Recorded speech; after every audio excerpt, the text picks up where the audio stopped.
தயவு பதிவு 1. நூல் வடலூர் சமரச சுத்த சன்மார்க்க சத்திய ஞானசபை தத்துவ விளக்கம். வடலூர் சமரச சுத்த சன்மார்க்க சத்திய ஞானசபை தத்துவ விளக்கம். Temple of divine wisdom. நூலாசிரியர் தயாநிதி சுவாமி சரவண அவர்கள், திண்டுக்கல். இந்த நூலை பற்றிய ஒரு சிறு குறிப்பு. இந்த நூல் வடலூர் சத்திய ஞான சபை தத்துவ விளக்கம் என்ற இந்த நூல் தயாநிதி சுவாமி சரவணானந்தா அவர்களால் முதலாக எழுதப்பட்ட முதல் நூலாகும். இந்த நூல் 1938 எழுதப்பட்டு 1939 முதல் பதிப்பாக வெளிவந்தது. அதன் பிறகு 1968 இரண்டாம் பதிப்பு, 1999 மூன்றாம் பதிப்பு, 2014 நான்காம் பதிப்பு, 2022 ஐந்தாம் பதிப்பாக வெளிவந்திருக்கிறது. இந்த நூல் வடலூர் சத்திய ஞான சபை பற்றிய முழு குறிப்புகளை நமது சுவாமிகள் வழங்கியுள்ளார்கள். இது குறித்து நமது தெய்வநூல் வெளியீட்டு அறக்கட்டளை அன்பர்களுடைய பதிப்புரையை பார்ப்போம். சத்திய ஞான சபை என்னுள் கண்டனன், சன்மார்க்க சித்தியை நான் பெற்று கொண்டனன்.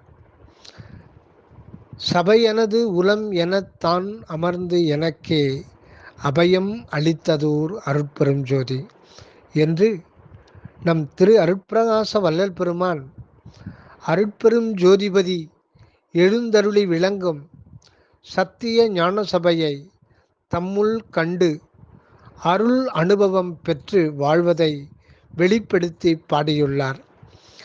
இந்த உண்மை அருள் அனுபவத்தை உலக மக்கள் எல்லோரும் பெற்று வாழ வேண்டும். அதன் காரணமாக சத்திய ஞானசபை தத்துவ விளக்கம் என்ற இந்நூல் 4வது பதிப்பாக திருவருளால் வெளியிடப்படுகின்றது.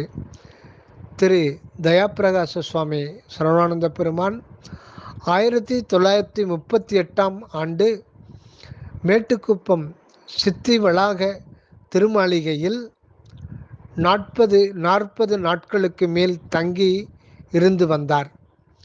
அக்காலத்தில் தீஞ்சுவை நீரோடை பகுதியில் அந்தி சந்தி வேளையில் அன்பர்களோடு உலாவி வரும்போது ஓர் அருட்பிரகாச அற்புத காட்சியை கண்டார். அது வள்ளல் பெருமானின் அருட்பிரகாச ஒளி வடிவ தரிசனமும் அவரின் பசுங்கற்பூர அருள் மனமும் ஒரு சேர கண்டு நுகர்ந்து களித்தார்கள். மற்ற கூட வந்த அன்பர்களும் பசுங்கற்பூர அருள் மனம் மட்டும் நுகர்ந்து களித்தார்கள். அது முதல் சுவாமிகளுக்கு தமிழ் மொழியின் அருட்புலமை மாட்சியும் செய்யுள் இயற்றும் ஆற்றலும் திரு அருட்பாவிற்கு அருள் உரை விளக்கம் செய்யும் அருட்புலமையும் வள்ளல் பெருமானால் உணர்த்தப்பட்டதுதான் இந்த சத்திய ஞானசபை தத்துவ உண்மை விளக்கம் என்பது குறிப்பிடத்தக்கது. இந்நூலில் வடலூர் சத்திய ஞான சபையின் உள்ளும் புறமும் விளங்கும் ஒவ்வொரு பகுதியின் சுத்த சன்மார்க்க தத்துவ விளக்கங்களை மிக தெளிவாக சுவாமிகள் விளக்கியுள்ளார்கள். ஞானசபை விளக்கத்தின் முதல் நூலும் நிறை நூலும் இது ஒன்று மட்டுமே. வடலூர் சத்திய ஞான சபை வழிபாட்டை முறையாக நடத்தவும் அன்பர்கள் தனி வாழ்விலும் கடைபிடித்தும் அக அனக அனுபவம் பெற்று வாழவும் இந்நூல் பெரிதும் அருள் உதவி செய்யும் வல்லபம் உடையது.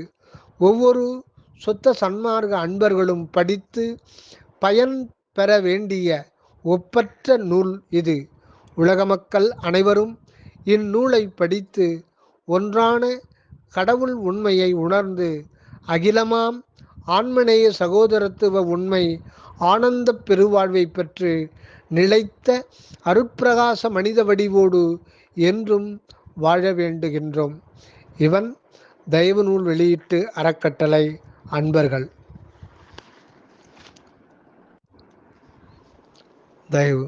அருட்பெரும் ஜோதி அருட்பெரும் ஜோதி தனிப்பெரும் கருணை அருட்பெரும் ஜோதி. நமது சுவாமி சரவணானந்தா அவர்கள் முதற் பதிப்பு நூலுக்கு எழுதி முகவுரை. அன்பு நிறைந்து அருள் அடைந்து என்பநிலை எய்தற்குரிய உயர்வுடைய மனித தேகத்தை பெற்றுக்கொண்ட அருட்பெரும் செல்வர்களே வம்மின் வம்மின் சுத்த சன்மார்க்க அருட்பெரும் ஜோதியை காண்மின் காண்மின். அருள் வழிபாடு செய்து ஆனந்த வாழ்வு பெற்று உளவா பேரின்ப சித்தி பெருநிலையில் என்றென்றும் விளங்குவோம். சமரச சுத்த சன்மார்க்கம் தோன்றியுள்ளது. இனி ஜாதி மத வித்தியாசங்களுக்கும் ஆசார சமய கொள்கைகளுக்கும் மற்றும் அகிலமாம் சகோதரத்துவத்திற்கு தடையாய் உள்ள யாவும் ஒழிந்து எல்லோரும் அகவுரிமை சகோதரர்களாய் அன்புடையவர்களாகி எல்லோருக்கும் பொதுவில் விளங்கும் அருட்பெருஞ்சோதி ஆண்டவரை உண்மை வழிபாடு செய்து போற்றி போற்றி ஆனந்திப்போமாக. இது குறித்து சமரச சுத்த சன்மார்க்க சத்திய ஞானசபை என்ற நூல் எமது உள்ளத்து அமர்ந்த அருட்பெருஞ்சோதி ஆண்டவரின் தனிப்பெருங்கருணை துணை கொண்டு வெளியிடலானோம். இந்நூலின் முன்னுரையின் கண் இப்போது தோன்றியுள்ள உண்மை கடவுளின் விளக்கமும் நம் மனித தேகத்தின் உயர்வும் லட்சியமும் அருட்பெரும் கடவுள் சித்தி உபாயமும் வழங்கப்பட்டுள்ளன. பின்னர் நூல் ஆரம்பத்தில் நம் சுத்த சன்மார்க்கத்திற்கு அடிமுடியாய் விளங்கும் திரு அருட்பிரகாச வள்ளலாரின் உண்மை அனுபவ நிலையும் அவர் கண்ட சுத்த சன்மார்க்க விளக்கமும் அது விளங்கற்கு உதவியாக தர்மசாலை, சத்திய கலா நிலையம், சத்திய ஞான சபையும் தோற்றுவிக்கப்பட்டதின் உண்மை தத்துவத்தையும் ஒருவாறு விளக்கப்பட்டுள்ளது. இவற்றால் சத்திய ஞானானந்தராகிய தனித்தலைமை பெரும்பதியை உண்மை வழிபாட்டால் அடையும் மார்க்கத்தையும் அதனால் பெறும் சாகாக்கலா அனுபவ சித்தியும் முறைப்படி காட்டியுள்ளோம். கடைசியில் அருட்பெருஞ்சோதி சித்தியையும் தைப்பூச தத்துவமும் விளக்கி இக்காலத்திய சுத்த சன்மார்க்க விளைவை பற்றி கூறி எல்லாம் வல்ல அருட்பெரும் பதியை சுத்த நிலையில் தியானித்து விண்ணப்பித்து அருட்பெரும் திருவடியில் கண்ணிட்டுள்ளோம். இதுகொண்டு உலகெல்லாம் பூரண தயாவிளக்க சொத்த சன்மார்க்க பெருநெறி பெற்று ஒய்யும் ஒய்யும். அருட்பெரும் ஜோதி அருட்பெரும் ஜோதி தனிப்பெரும் கருணை அருட்பெரும் ஜோதி. இங்கனம் சமரச சுத்த சன்மார்க்க தொண்டன் சுவாமி சரவணானந்தா, சத்திய ஞானக்கோட்டம், திண்டுக்கல். பிரமாதி ஆண்டு வைகாசி மாதம் 11ஆம் தேதி.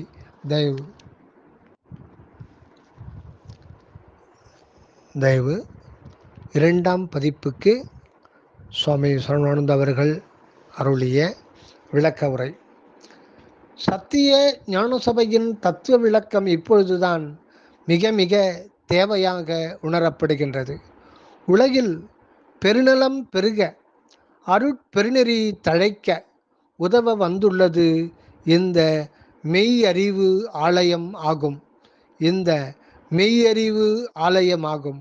மனிதனின் தலை நடுவுள் வளர் உயிர் ஒளியே கடவுள் உண்மை என வெளிப்பட்டு விளங்கும் இயல்பை உணர்த்தி, மனிதனின் தலை நடுவுள் வளர் உயிர் ஒளியே கடவுள் உண்மை, உயிர் ஒளியே கடவுள் உண்மை என வெளிப்பட்டு விளங்கும் இயல்பை உணர்த்தி அதுகொண்டு அருளொடு வாழ வழி செய்வது இதுவாகும்.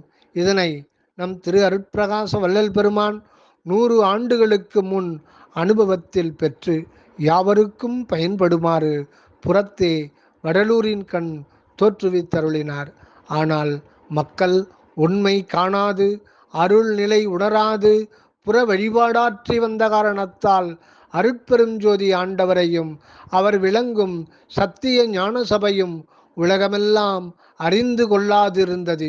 இப்பொழுது திருவருளே வெளிப்படுத்த வருகின்றதால் யாவும் புதுப்பொலிவோடு விளக்க நிறைவோடு தோற்றுகின்றனவாம். வடலூர் சத்திய ஞான சபையும் பக்குவியின் அருள் ஞான சபையும் அருட்பெருஞ்சோதி கொண்டு ஆனந்தம் வழங்க உள்ளனவாம். அருட்பெருஞ்சோதி ஆண்டவர் தனிப்பெருங்கருணை உடையவராவார். எல்லா ஆலயங்களிலும் எல்லா உயிர்களிலும் எல்லா பொருள்களிலும் அருள் வண்ணமாய் நின்றாலும் இந்த ஆண்டவரை அருள் அறிவாகிய நம் அருட்கண்ணால் காண்கின்றோம் இத்தருணம். எல்லா ஆலயங்களிலும் எல்லா உயிர்களிலும் எல்லா பொருள்களிலும் அருள் வண்ணமாய் நின்றாலும் இவ்வாண்டவரை அருள் அறிவாகிய நம் அருட்கண்ணால் காண்கின்றோம் இத்தருணம். இந்த அகக்காட்சியோடுதான் சூழ் உலகில் அருளியல் வாழ்வு வாழ வேண்டும் நாம் ஒவ்வொருவரும். ஆகையால் இந்த அருட்பெருஞ்சோதி ஞான சபையை எந்த மத சார்புடைய ஒன்றாகவும் எண்ணி மயங்கி விலகி போகாமல் நம் சொந்த அகவுரிமை பொருளாக நன்கு கண்டு தெளிந்து உளத்தில் கொண்டு ஒய்ய வேண்டும் எல்லோரும். 29 ஆண்டு கழித்து இந்த 2ஆம் பதிப்பு வெளியாகின்றது. காரணம், இப்பொழுதுதான் மக்கள் உள்ளம் இதனை விளைகின்றது என்பது ஆம்.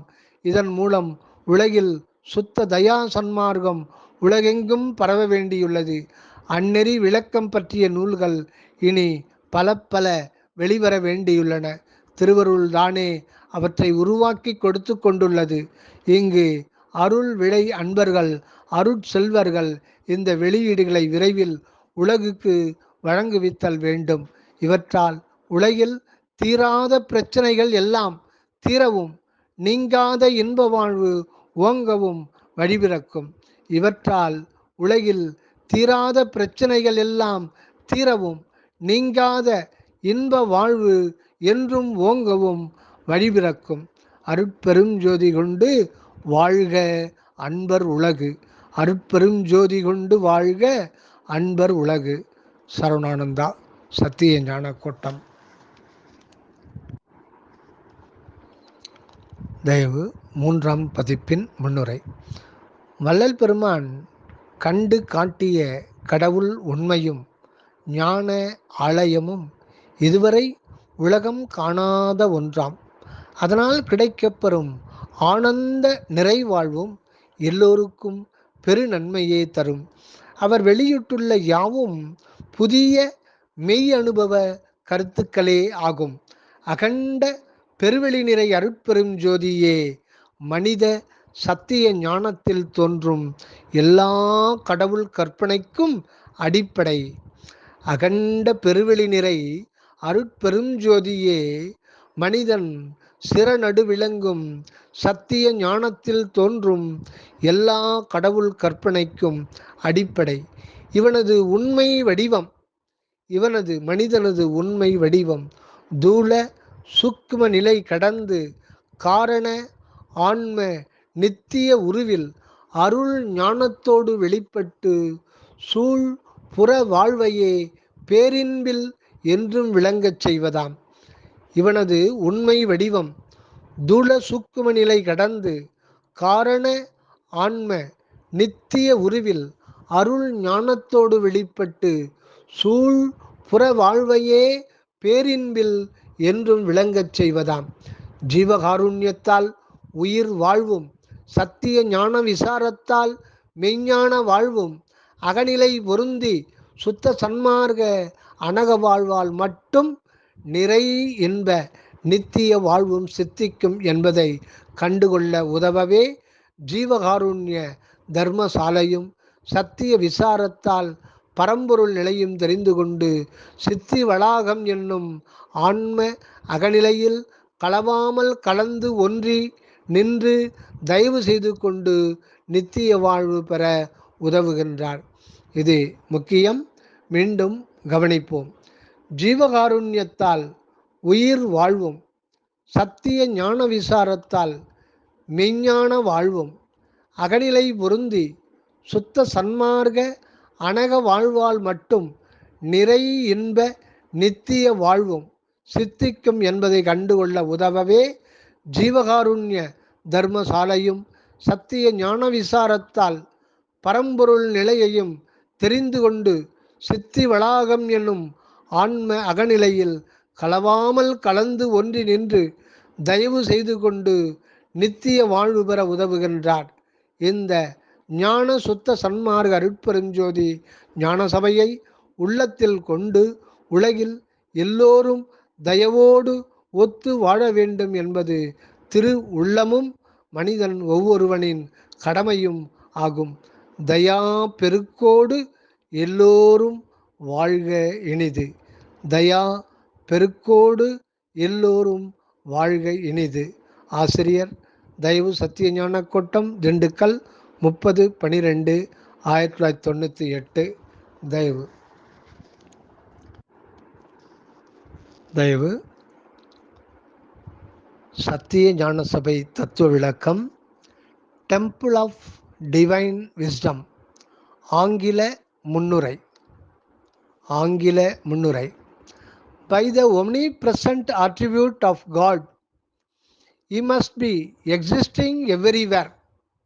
Before seeing Him, we must have the real knowledge of Him, because He is not in any form of a person or a thing which we can perceive by our physical eyes.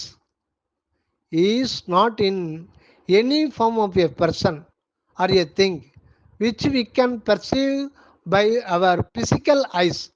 The spirit of omni-grace, omniscience, and omnipotence is His real form, and that divine spirit alone is evolving from the innermost of every particle in the whole universe.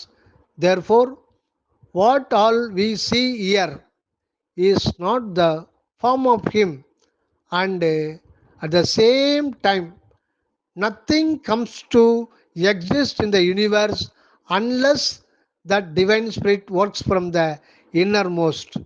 This knowledge of God, this knowledge of divine spirit is blossoming in us now, and so we are able to acknowledge Him in and out of everyone. In and out of everyone. This omnipresent knowledge of God never comes to light in any life other than human ones. This human form is evolved out of a small particle of an organic cell containing the soul of the divine spirit. The divine soul atom is extending all forces from the center of the head. This soul atom with the divine spirit forms the basic point of the embryonic creation, from which all our spiritual, vital, intellectual, mental, and physical beings have been developed to the present stage. Hence, our real and whole being is the development of the divine spirit from the innermost. With this supreme realization, we are to live in this world a blessed life of bliss divine. With this supreme realization, we are to live in this world a blessed life of bliss divine. Till now, we were unaware of our true self. Till now, we were unaware of our true self of divine spirit, ignoring our divinity. We were holding ourselves as physical being only to live a sensuous life and pass away.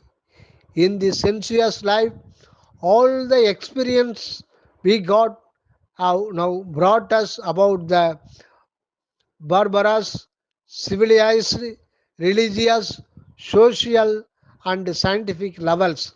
And now we are standing before the entrance of the divine truth. In the past, we were living with the guidance of external preceptors, and we were praying and worshipping in the outer temples. Even our master yogis and jnanis tried to reach the Godhead from the outside, that is, from the physical to the spiritual state. In their final stage, they vanished into nothingness. In the final stage, they vanished into nothingness. Now we have to consider ourselves in real relation to the divine self, since the divine spirit has become all our soul, life, and body. In fact, we are nothing but that divine self unfolded. In fact, we are nothing but that divine self unfolded. With His soul knowledge, we are to make our life a new. With His soul knowledge, we are to make our life a new. To choose this soul life is a real wisdom of man. Any amount of knowledge except the soul truth cannot make a man truly wise. Our wisdom temple is not like any other divine seats of the world. In the worldly temples, one can expect to get his sensuous mental gratifications gratifications by faith and earnest devotion. The sensual side of man does not know the highest eternal bliss obtainable through practical life of true wisdom, because the outer temples and their divine representation are only external symbols of the true one in the internal. Because the outer temples and their divine representation are only external symbols of the true ones in the internal. In this human form is glowing the divine soul atom on the top of the medulla oblongata, முகுல மூளை அல்லது நடுமூளை. This soul atom is represented as Godhead, while the surrounding body is the temple itself. As a soul God resides fully in the center of the head, as the soul God resides fully in the center of the head, its fractional and infinitesimal matters and the forces have come out to play in and out of man. Therefore, one cannot expect to draw most valuable divine power either from the six nervous centers, six others inside the body. Hence, it is wise to get the head spot to have a direct contact with the divine self. Hence comes the wisdom temple with its soul God of infinite grace. The temple of wisdom at Vadalur in the Madras state, now Tamil Nadu, is spreading its gracious light to enlighten the whole world. In this temple, the divine light of infinite grace is shining from the altar in the center.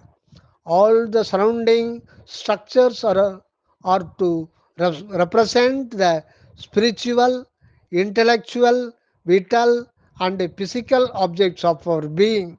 The main entrance of our inner wisdom temple is at the root of the nose, at the root of the nose between the eyebrows, அதாவது புருவ மத்தி.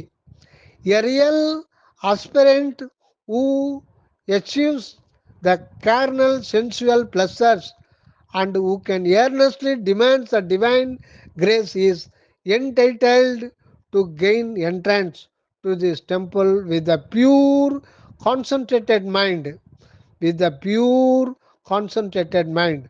At the root of the nose, one is to pray for God to grace him. As the spirit of this grace develops in man, all the screens hiding the divine light will be gradually removed. At the end, he comes face to face and eventually becomes that light itself. This is important one. At the end, he comes face to face and eventually becomes that light itself. Now the man feels he is no known other than that light itself. Now the man feels he is no one other than that light itself. But he knows, though he is the divine atom, he has not been empowered to taste the life of bliss. Hence, he is to make a life of divine grace from the inner center. In order to get this gracious life in practical experience, the wisdom temple of Padalur has been built out along with the institution for feeding the poor and educating the aspirants. Though the feeding section only is working continuously without any interruption, but the education section is not kept up as it was intended.